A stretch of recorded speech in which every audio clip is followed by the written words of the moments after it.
जय जय रघुवीर समर्थ गणेश शारदा चैव सद्गुरु सज्जनस्तथा आराध्य दैवतं गुह्यं सर्वमे रघुनंदन कृपा कटाक्षाची या किरणे मोह समुद्राचे आटणे घडे जय त्या श्रीकृष्णे वंदू तया ते श्रीराम जयांचे करिता स्मरण होय सकल विद्यांचे अधिकरण ते वंदूया श्री चरण श्री गुरूंचे जय जय रघुवीर समर्थ देहे असो मी पुष्ट इंद्रिये कार्यालागी धष्ट दश प्राण देहीष्ट मार्गी असोत श्रीराम येथे जे जे जाणवे ते ब्रह्मची असे आघवे तेची उपनिषद आळवे परोपरी श्रीराम हे मजलागी मिळावे मजनतये सांडावे ऐसे परस्परा असावे सामोरी सदा श्रीराम उपनिषदी जे वर्णिले ते मज पाहिजे लाभले मन आत्मा कारी विरले हेचे हवे श्रीराम ओम शांती शांती शांती। आनंद योगी परमपूज्य डॉक्टर काका श्रद्धेय मंदाताई गंधे या उभयतांना मनपूर्वक वंदन करते आणि केनोपनिषद श्रवण करण्यासाठी उपस्थित असणाऱ्या सर्व साधकांना मनपूर्वक अभिवादन करते।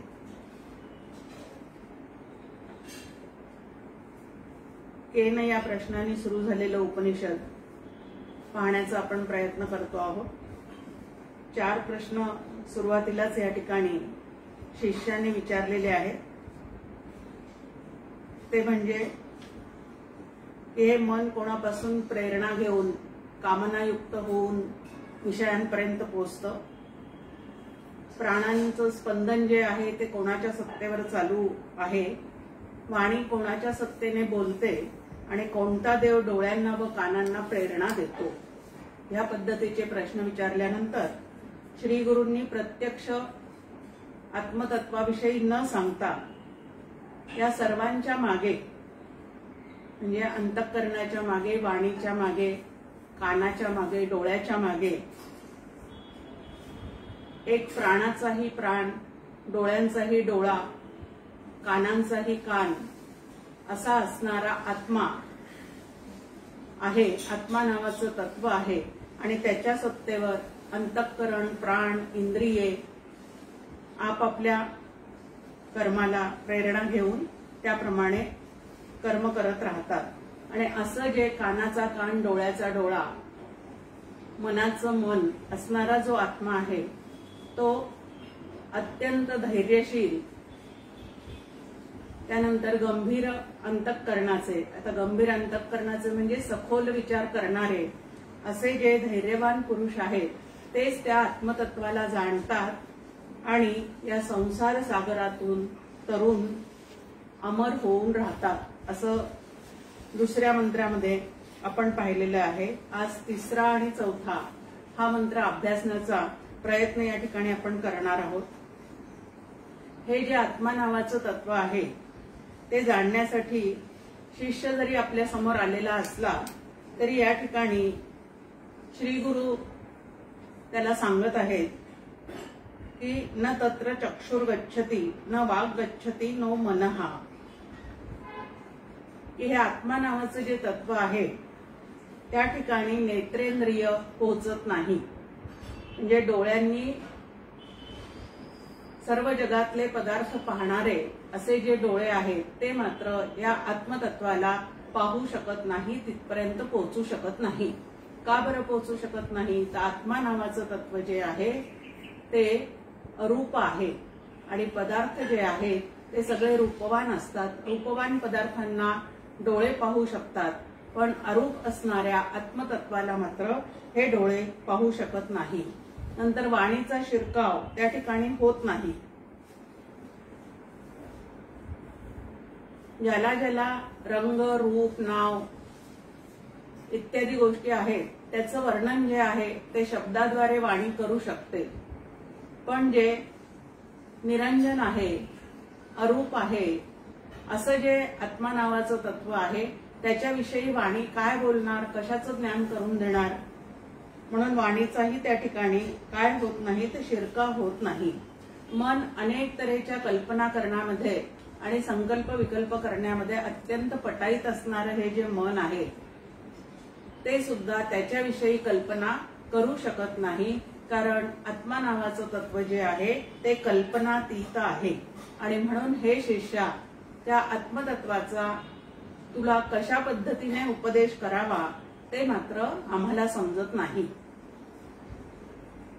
व्यवहारातले पदार्थ जे आहेत ते सगळे सविशेष असतात, त्यांना काहीतरी विशेष असतो, आणि ज्याला विशेष असतो त्याविषयीचं वर्णन जे आहे ते वाणी करू शकते, त्याविषयीची कल्पना जी आहे ते मन करू शकते, आणि रूपवान पदार्थ डोळे पाहू शकतात। पण आत्मा नावाचं तत्व जे आहे ते निर्विशेष आहे, आणि त्यामुळे त्याचा कशा पद्धतीने उपदेश तुला करावा हे आम्हाला कळत नाही। हे आत्मा नावाचं तत्व कसं आहे तर ज्ञात आणि अज्ञात।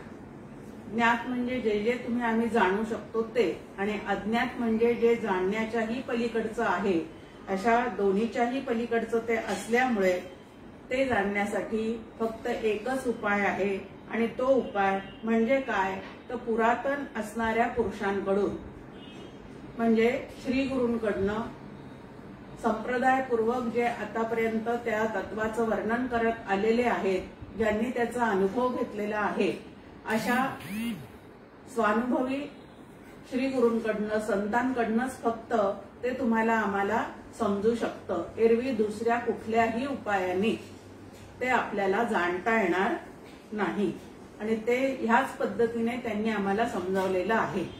थोडंसं गुंतागुंतीची भाषा या ठिकाणी तुम्हाला आम्हाला वाटते, पण हे तत्व जे आहे ते ह्याच पद्धतीचं आहे, आणि ह्याच्यावर अगदी ठामपणे असं सांगितलं जातं की संप्रदायपूर्वक श्रवण केल्याशिवाय आणि अंतःकरणाची पूर्णपणे तयारी केल्याशिवाय, अधिकार वाढवल्याशिवाय हे आत्मा नावाचं तत्व जे आहे त्याचं परोक्ष ज्ञानही होत नाही, आणि अपरोक्ष ज्ञान सुद्धा होत नाही।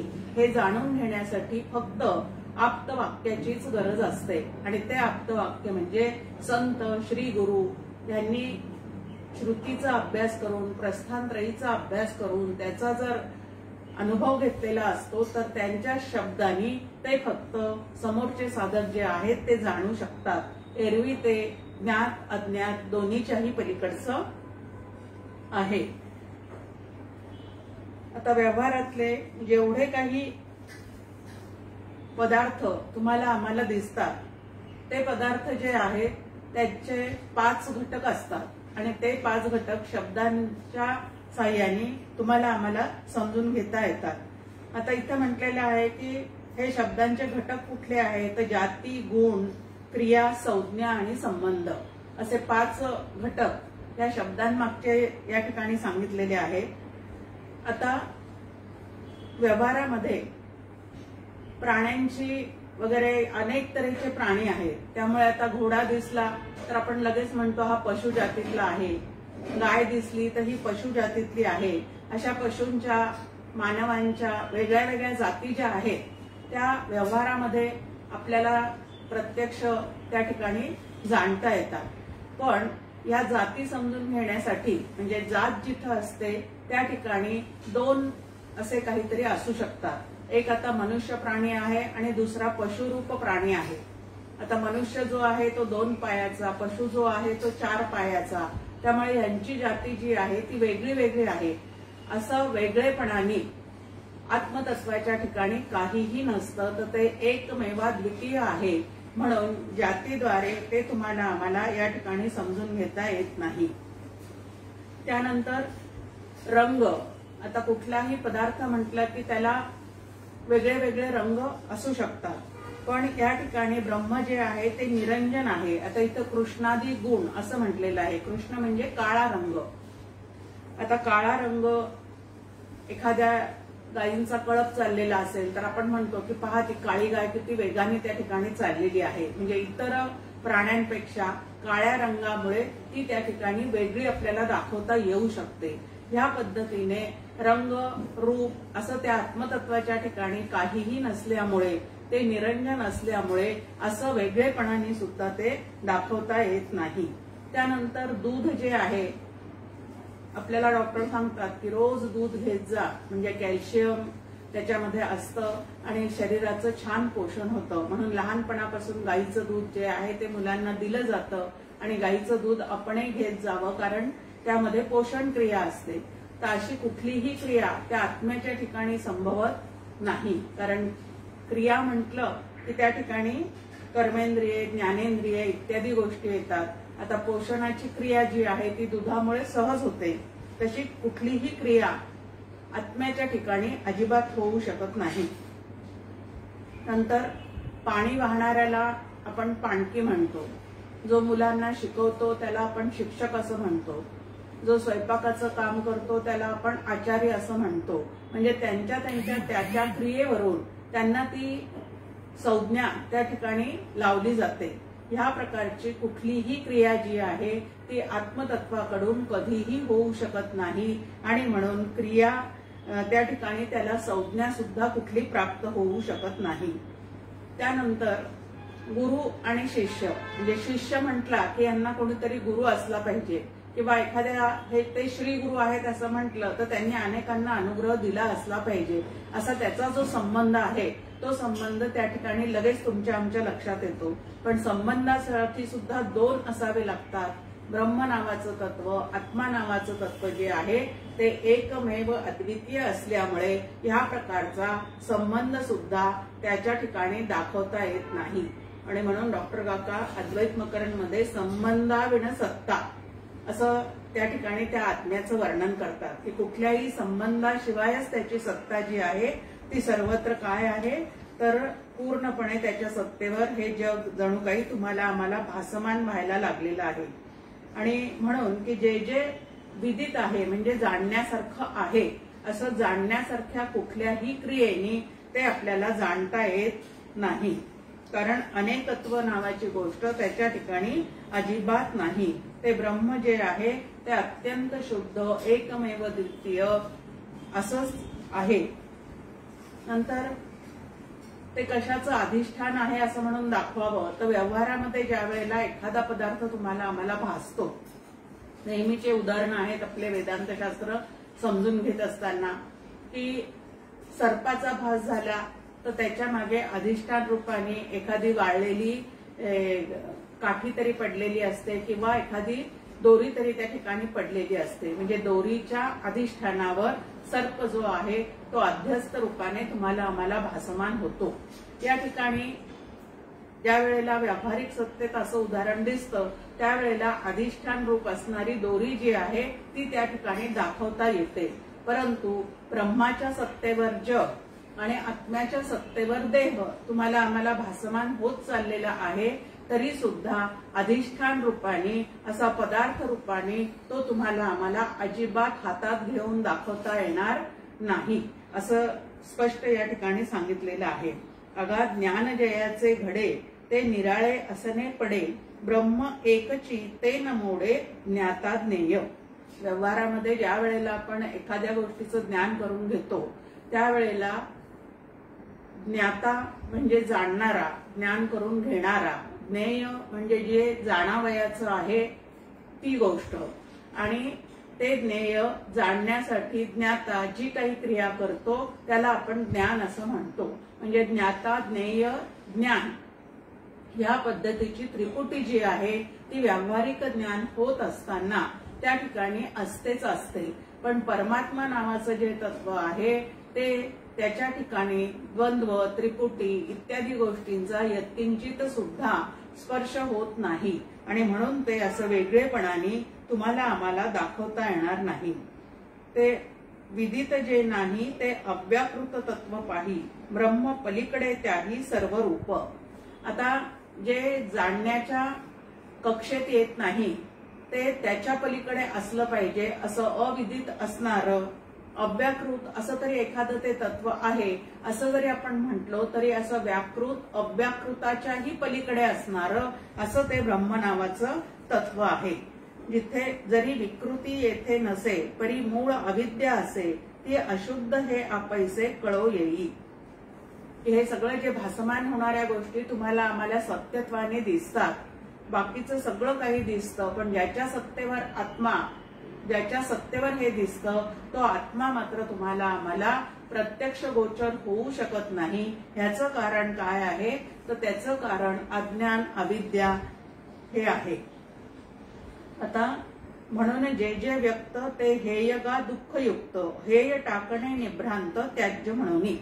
आता असं जे आत्मतत्व आहे, जे ज्ञेय अज्ञेयाच्या पलीकडे असणारं आत्मतत्व जे आहे ते जर तुम्हाला आम्हाला जाणायचं असेल तर ते वस्तू सारखं नाही, ते पदार्थ रूप नाही, ते व्यक्त नाही, ते अव्यक्त नाही, ह्याच्या पलीकडचं ते आहे.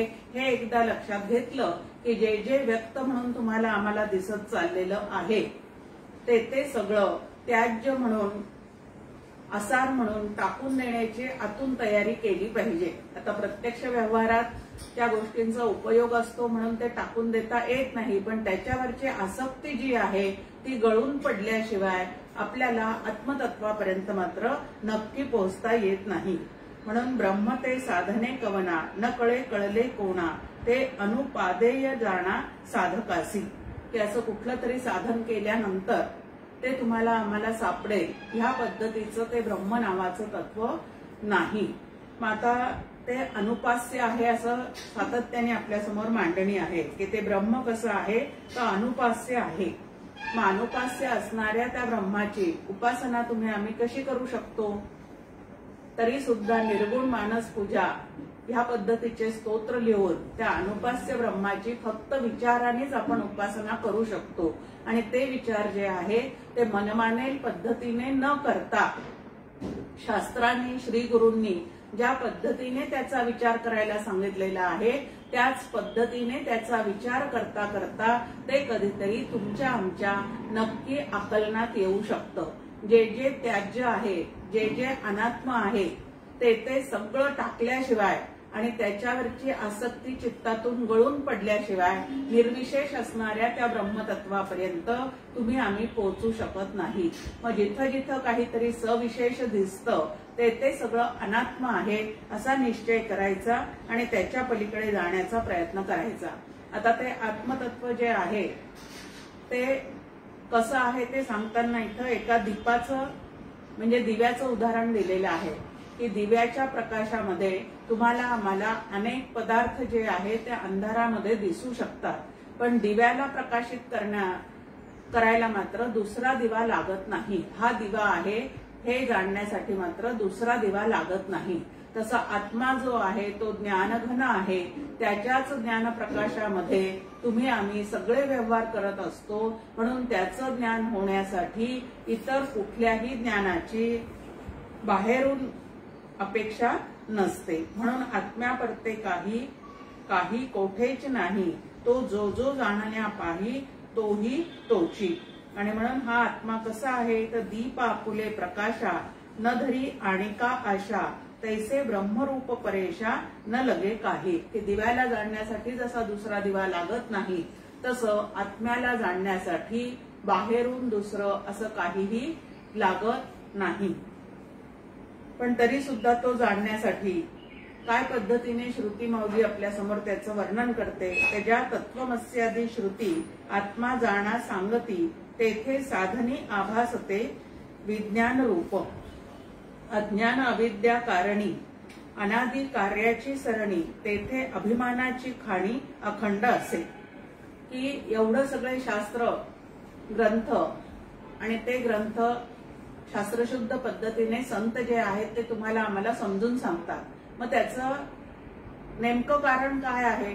जर ते आत्मा नावाचं तत्व बाहेरच्या अशा कुठल्याच गोष्टींनी जाणता येत नाही तर मग त्याच आत्म्यासंबंधी वेदांतामध्ये, ग्रंथांमध्ये, संतांच्या प्रवचनामध्ये जी काय मांडणी केली जाते त्याचं नेमकं कारण काय आहे, तर अज्ञान आणि अविद्या आपल्या ठिकाणची गळून पडावी आणि हे आत्म्याविषयीचं श्रुतीने सांगितलेलं शुद्ध असं निरूपण ऐकता ऐकता आपल्या चित्तातली अविद्या जी आहे ती हळूहळू ब्रह्मविद्या शिकता शिकता कमी कमी होत जाते आणि ब्रह्मविद्या शिकून अविद्याचा पूर्ण निराश झाला की जे काही असतं ते आत्मा नावाचं तत्व असतं.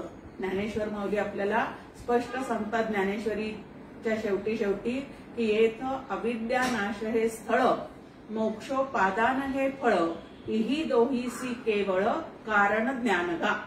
की अविद्येचा पूर्ण निराश होण्यासाठी ब्रह्मविद्या जी आहे तीच श्रुतीच्या आधारे श्री गुरु तुम्हाला आम्हाला तत्वमसी महावाक्यासारख्या वाक्यांनी समजून देण्याचा प्रयत्न करत असतात. मग ह्याच्याने आत्मा सापडतो का, तर ह्याच्याने आत्मा सापडत नाही, पण आत्म्यावर आवरण घालणारं जे अज्ञान आणि अविद्या आहे त्यांचा मात्र नक्की या ब्रह्मविद्येच्या मुळे निराश होत जातो.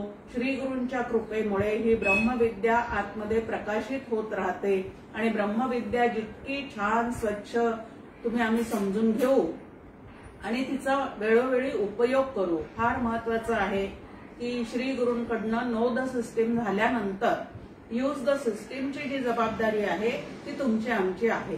ब्रह्मविद्या समजून सांगणं हे त्यांचं कर्तव्य आहे आणि ते चोखपणाने ते पार पाडत असतात. पण त्यांनी शिकवलेली ब्रह्मविद्या म्हणजे त्यांनी विकसित केलेली जी ज्ञानदृष्टी आहे जगाकडे पाहण्याची, जीवाकडे पाहण्याची, त्याच ज्ञानदृष्टीने आम्ही जर सतत जगाकडे आणि स्वतःच्या देहादिकांकडे पाहत राहिलो तर अविद्येची जी पकड आहे ती हळूहळू ढिली होत जाते आणि अविद्येची पकड ढिली होत गेली की आत्मा नावाचं तत्व म्हणजे नेमकं काय ते आतल्या आत स्पष्ट होत जातं.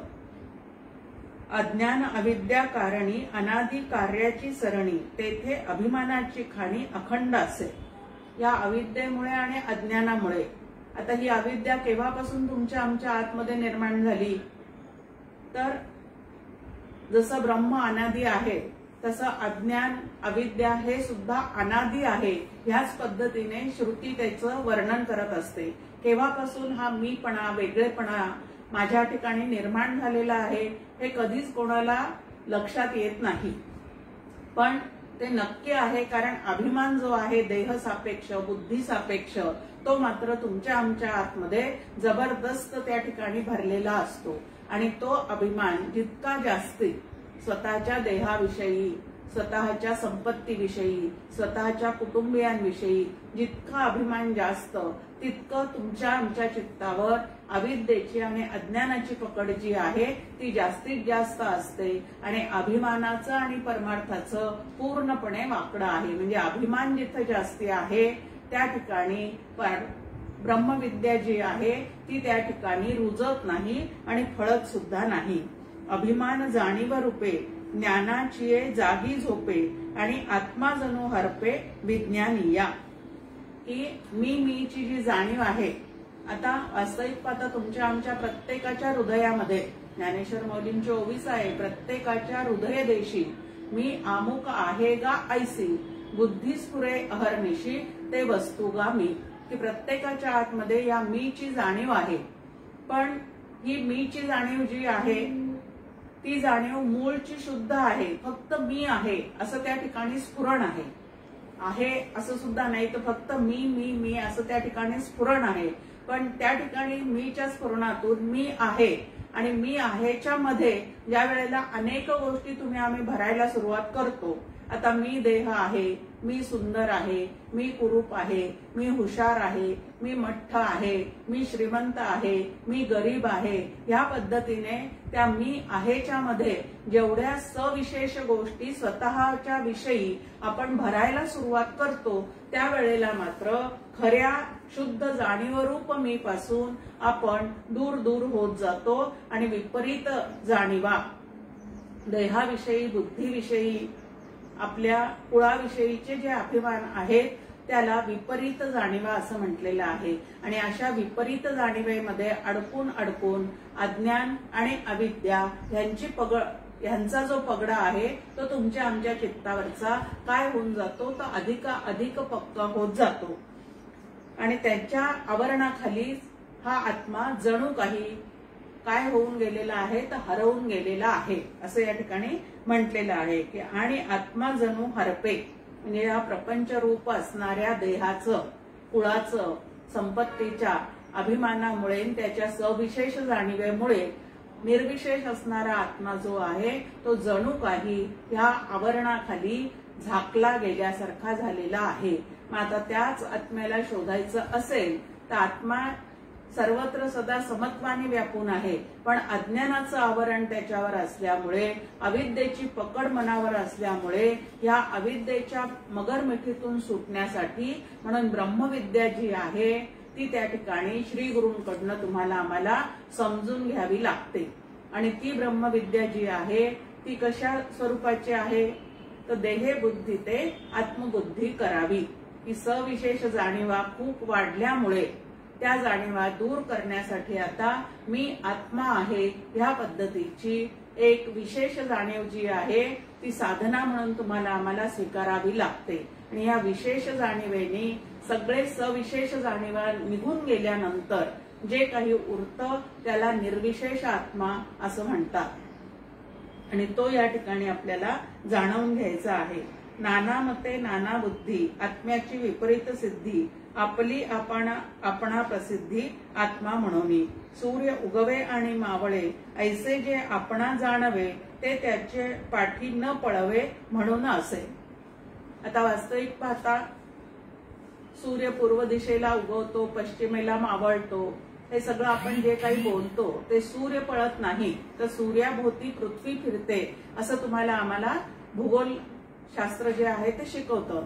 पण आपण मात्र काय समजतो की सूर्य उगवतो, सूर्य मावळतो, हे असं जे आहे ते आपण बोलत राहतो.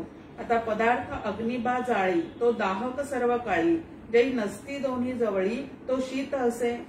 आता अनेक पदार्थांना जाळण्याचं सामर्थ्य जे आहे ते अग्नीच्या ठिकाणी आहे, पण अग्नी स्वतःला कधी जाळू शकतो का? जाळू शकत नाही. पण आपल्या ठिकाणी मात्र अनेक गैरसमज जे आहेत ते निर्माण झालेले असतात. म्हणून तू आत्मा जाणी, ऐसी जी होती बोलणी, ती विपरीत बुद्धीची करणी निवारण्यासी. आता श्री गुरुजी शिष्याला वारंवार सांगतात की अरे ते आत्मा नावाचं तत्व तुझ्याच आत आहे, तत्त्वम असी, तेच तू आहेस असं श्री गुरूंना जे बोलावं लागतं उपदेश काळी, त्यावेळेला सुद्धा तू त्या आत्मतत्वाला जाणावस एवढंच फक्त त्याच्या मागे सांगणं आहे.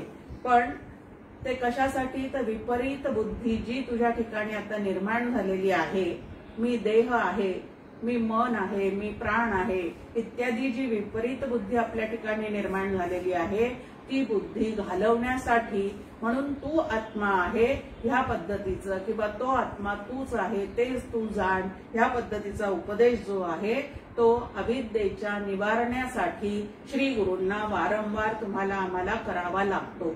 वास्तविक पाहता ते आत्मा नावाचं तत्व श्री गुरूंच्या खिशात किंवा ह्याच्यात नसतं, तर देवाजवळ नाही मोक्षाचे गाठोडे असं तुकाराम महाराज म्हणतात की आत्मा नावाचं तत्व जो जाणतो त्याला मोक्ष मिळतो.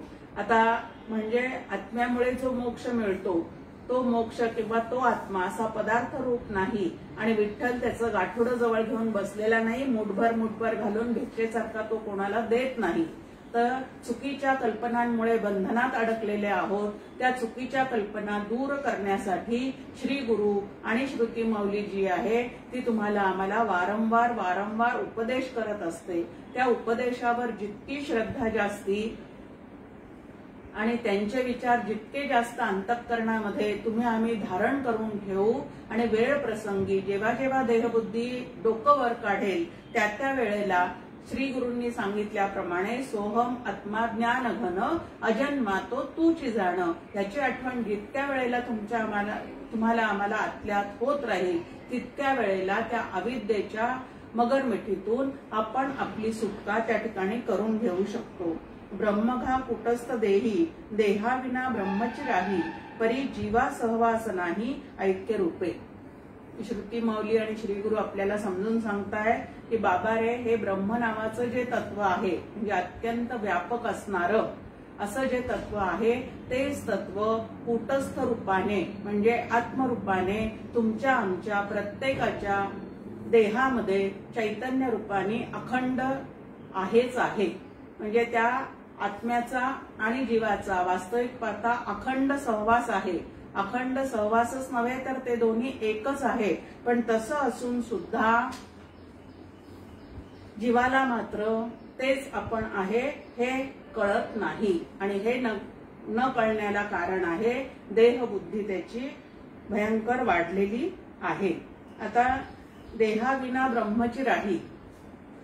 आता देह असो किंवा नसो, ते ब्रह्म नावाचं तत्व जे आहे ते मात्र अखंड असणारं आहे. माझा देह निर्माण होण्यापूर्वी ते चैतन्य, ते ब्रह्म, तो आत्मा होताच होता. माझा देह निर्माण झाला त्याही वेळेला तो तितकाच देहाच्या आत बाहेर व्यापून आणि भरून आहे. आणि माझा देह ज्या वेळेला मृत्यूपंथाने जाईल त्याही वेळेला ते आत्मा नावाचं तत्व जे आहे ते मात्र अखंड राहणारा आहे. देह जो आहे तो येणारा जाणारा आहे, पण देहाच्या आत बाहेर व्यापून असणारा जो आत्मा आहे तो मात्र अखंड आहेच आहे. आणि असं अखंड असून सुद्धा तुम्हाला आम्हाला मात्र त्याचं प्रत्यक्ष दर्शन होत नाही, कारण देहबुद्धी जी आहे ती फोफावलेली आहे. जीव मनबुद्धीचे संगे, विषय आवडी भोगे, आणि मनोरथी ही रंगे आवडीने. की मन आणि बुद्धी या मनामध्ये सतत काहीतरी भोगाविषयीचे, दृश्य जगताविषयीचे संकल्प जे आहेत ते निर्माण होत राहतात. ते भोगलेच पाहिजे असं बुद्धी तुम्हाला आम्हाला वासनेनुसार निर्णय देत राहते.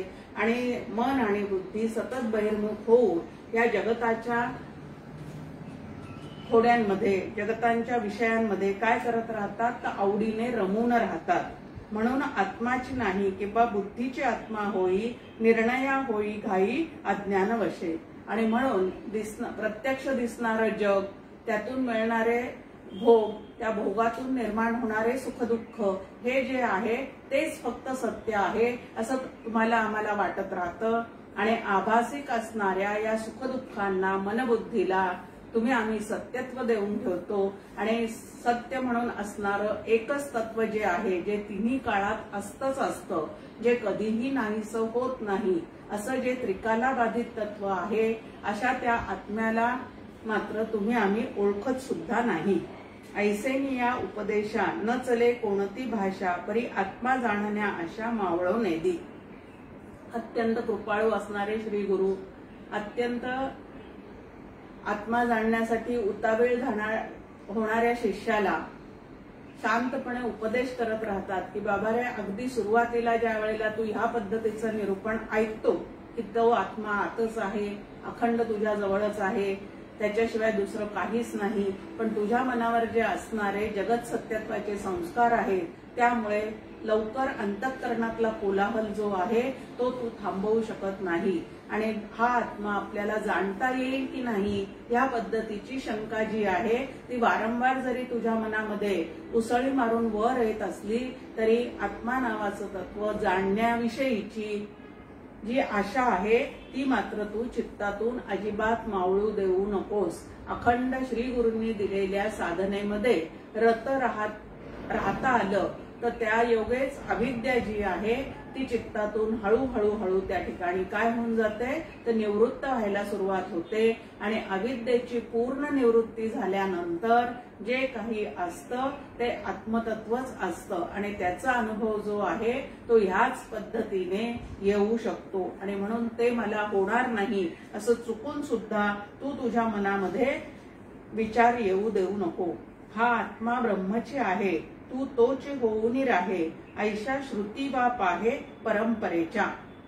गुरु जे आहे ते श्री गुरुला सातत्याने तेच समजून सांगतात की बाबा रे, ते दिसत जरी नसलं तरी सुद्धा आत्मा नावाचं, ब्रह्म नावाचं, चैतन्य नावाचं एक तत्व नक्कीच आतमध्ये आहे. ते प्रत्येक जीवाच्या आतमध्ये आहे आणि तेच होऊन राहण्यामध्ये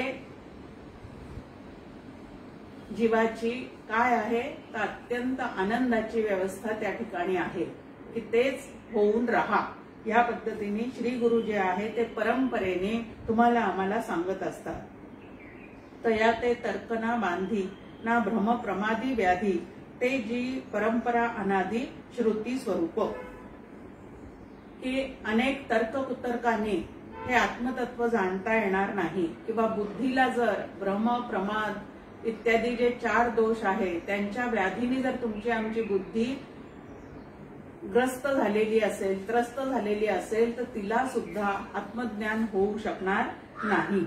परंतु अनादी परंपरेने शास्त्रशुद्ध पद्धतीने संप्रदाय पद्धतीने श्रवण जर वारंवार आपण करत गेलो तर त्या श्रवणातूनच त्या आचार्यांच्या अनुभवांच्या शब्दामुळेच ते आपल्याला काय होणार आहे तर या श्रुती माऊलीचा जो सिद्धांत आहे जीवो ब्रह्मैव नापराहा तो सिद्धांत हळूहळू आपल्याला नक्कीच आकलनात येईल. पण त्यासाठी म्हणून श्री गुरूंवर, शास्त्रावर आणि श्रुती माऊलींच्या महावाक्यावर काय पाहिजे तर दृढ अशी निष्ठा जी आहे ती साधकाच्या ठिकाणी असावी लागते. ऐसी ही ज्ञाना परंपरा अखंड तियेची धारा तीची तू ते शिष्यवरा दाबिली मी. ही ज्ञानाची परंपरा जी आहे, आत्मज्ञानाची जी परंपरा आहे. आता भगवद्गीतेच्या 4थ्या अध्यायामध्ये सुद्धा भगवंत अर्जुनाला सांगतायत की बाबा रे, आधी हा जो योग आहे ज्ञानयोग तो मी आधी सूर्याला सांगितला, त्यानंतर मनूला सांगितला, मग इक्ष्वाकुला सांगितला ह्या पद्धतीने. पण मध्ये आधी ही परंपरा जी आहे ती खंडित झाली होती. कशामुळे खंडित झालेली होती तर लोकांची, राजे लोकांची देहबुद्धी जी आहे ती अतिशय वाढली, भोगवासना वाढली आणि या भोगवासनेमुळे आणि देहबुद्धीमुळे हा संप्रदाय जो आहे ज्ञानाचा तो जणू काही लुप्त झाल्यासारखा झाला होता. आणि असा ज्या वेळेला हा संप्रदाय लुप्त होतो आणि अधर्म वाढीला लागतो त्यावेळेला भगवान श्रीकृष्ण सांगतात आवर्जून की यदा यदा हि धर्मस्य ग्लानिर्भवति भारत अभ्युत्थानम अधर्मस्य तदात्मानं सृजाम्यहम्. की अशा वेळेला मी परत धर्म संस्थापना करण्यासाठी काय करत असतो तर परत नरदेहामध्ये येत असतो.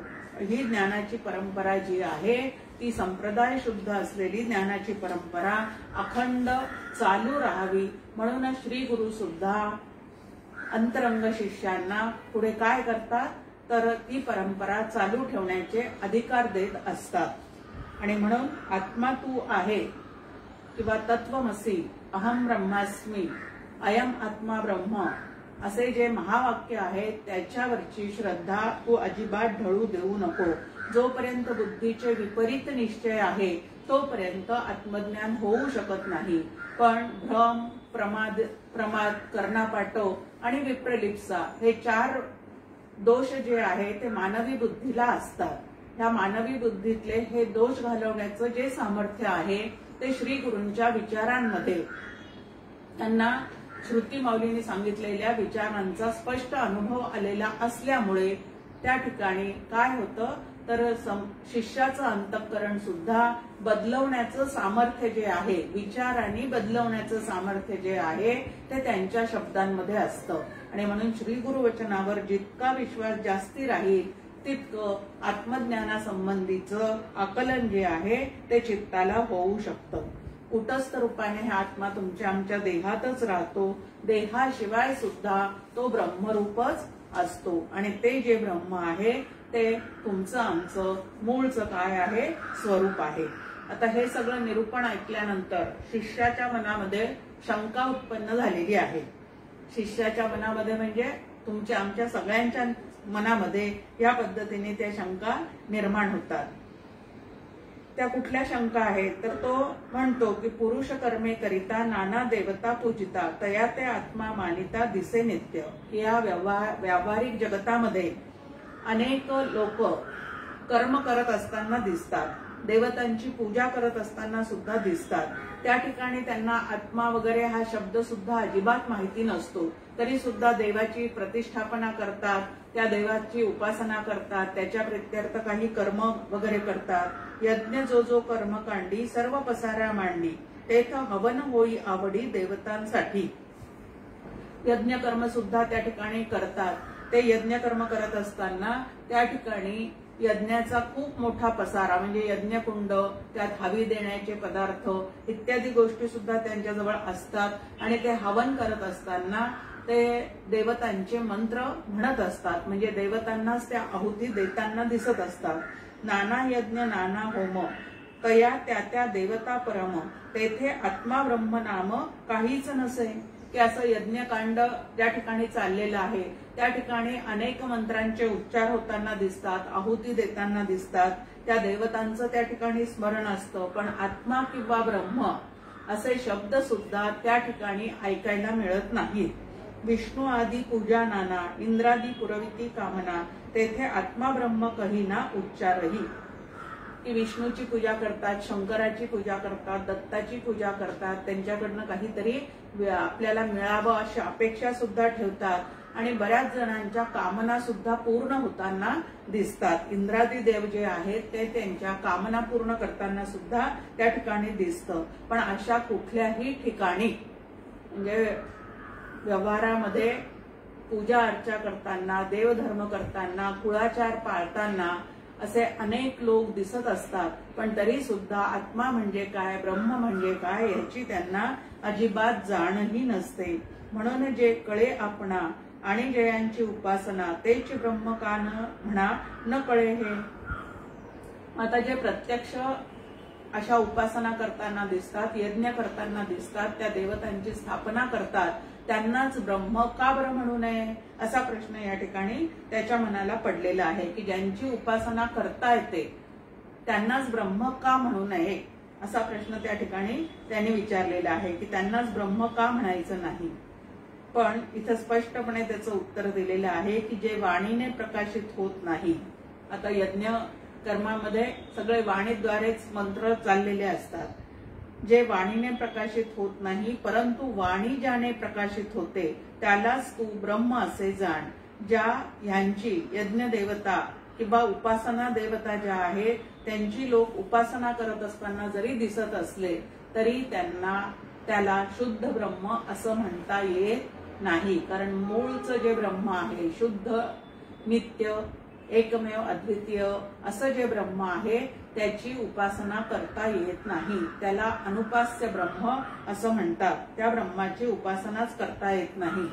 आता मंत्र किंवा एखादे काही शब्द वाणीद्वारे ज्या वेळेला उमटतात त्यावेळेला वाणीद्वारे ते शब्द बाहेर पडत असताना शरीरातल्या 8 ठिकाणी ते आदळून मग बाहेर येतात अशी या ठिकाणी आपल्या समोर माहिती आहे. उच्चारी प्रगटे वाणी आधारित 8 ठिकाणी तो स्थूल देही जाणी इंद्रिय रूप. हे 8 ठिकाणी आदळून ते काय होतात तर बाहेर पडतात. आता जिव्हा, मूल, हृदय, कंठ, मूर्धा, दंत, नासिका, ओठ आणि टाळू अशा 8 ठिकाणी तो ध्वनी जो आहे तो आदळतो आणि त्यातून मग शब्द रूपाने तो वैखरी वाणीद्वारे बाहेर पडतो. आता इथं ठिकाणच त्याचे 8 दाखवलेले आहेत. 8 ठिकाणी आदळून शब्द बाहेर पडतो, त्याच्यातून नंतर शब्द तयार, त्याच्यातून मंत्र तयार होतात. पण ब्रह्म नावाचं तत्व जे आहे ते या प्रकारे कधीही विभागलं जात नाही आणि म्हणून शब्दाद्वारे ते कळणं शक्य नाही. शब्द ब्रह्म उच्चारणी अनादि अनंत कळे जणी हाची संकेत बाजाणी योजिला असे. आकारवाणी स्वरूपे प्रगटे नाना रूपे म्हणून तेथे लोपे आत्मज्ञान. हे कुठल्याही शब्दाचा उच्चार होण्यापूर्वी आतमध्ये आधी त्याचा 8 ठिकाणी आदळून असा एक आकार निर्माण होतो आणि तो वाणीद्वारे प्रगटतो. म्हणून त्याच्यातून आत्मज्ञान होईल असं मात्र नाही. शंकराचार्यांचा एक प्रसिद्ध श्लोक आहे, वस्तुसिद्धिर विचारेन न कश्चित कर्म कोटिभी. की वस्तू शब्दाचा इथं अर्थ आहे ब्रह्म आणि हे ब्रह्म जर जाणावयाचं असेल तर त्या ठिकाणी फक्त एकच साधन त्यातल्या त्यात त्याच्या जवळचं आहे आणि ते म्हणजे शास्त्रशुद्ध पद्धतीने श्री गुरूंनी सांगितल्याप्रमाणे संतांच्या संगतीमध्ये राहून मनाला त्यांच्या विचारांप्रमाणे विचार करण्याची सवय लावून घेणे. ते विचारानेच फक्त प्राप्त होऊ शकतं, म्हणजे तिथपर्यंत आम्ही पोहोचू शकतो. बाकी कुठल्याही कर्माने तिथपर्यंत पोहोचता येणं शक्य नाही. तर ते 8 ठिकाणी आदळून येतं, त्यामुळे त्या पद्धतीने ते कधीही प्रकाशित होणार नाही. वाणीचा जो असे वक्ता तो चेतना स्वरूप शास्ता, लोप कधी ना निश्चिता तया होई. आता ही जी वाणी बाहेर पडते त्याच्या 4 वाणी आपल्या समोर मांडणी केलेल्या आहेत की वैखरी, मध्यमा, त्यानंतर परा आणि पश्यंती. परा, पश्यंती, मध्यमा आणि वैखरी अशा 4 वाणी सांगितलेल्या आहेत. या ठिकाणी परा वाणी जिथून प्रगट होते, ती ज्याच्या सत्तेवर प्रगट होते तेच ब्रह्म नावाचं तत्व आहे. आणि ते जाणण्यासाठी आधी वैखरीपासून उलट्याप्रमाणे परत बाहेर आत शिरायचं. वैखरीकडून मध्यमा, मध्यमेकडून पश्यंती, पश्यंतीकडून परा, आणि पराचं जे अधिष्ठान आहे तेच ब्रह्म आहे. वाणीचा जो असे वक्ता तो चेतना स्वरूप शास्ता, की शब्द ज्या वेळेला बाहेर पडतात त्यावेळेला चैतन्य नावाचं त्या ठिकाणी अखंड एक तत्व असतंच असतं. आपण डोळ्यांनी काही पाहतो, कानांनी काही शब्द ऐकतो, वाणीद्वारे शब्द उच्चारतो, किंवा एखाद्या गोष्टीचं व्यवहारात सुद्धा आम्हाला जेव्हा ज्ञान होतं तेव्हा चैतन्य नावाचं तत्व अखंड या सगळ्या क्रियांच्या मागे असतंच असतं. आणि ते चैतन्य जे आहे ते शोधण्याचा काय केला पाहिजे, तर अखंड विचार केला पाहिजे. त्याचा प्रयत्न करणे म्हणजे ज्याच्या सत्तेवर वाणी बोलते तेच आत्मतत्व मी आहे. ज्याच्या सत्तेवर डोळे रूप पाहतात असं अरूप तत्व मी आहे. ज्याच्या सत्तेवर कान शब्द ऐकतात असं शब्दांच्या पलीकडे असणारं तत्व मीच आहे. ह्या पद्धतीनेच त्याचा विचार करत करत आपल्याला अंतःकरणातच त्याचा शोध घ्यावा लागतो.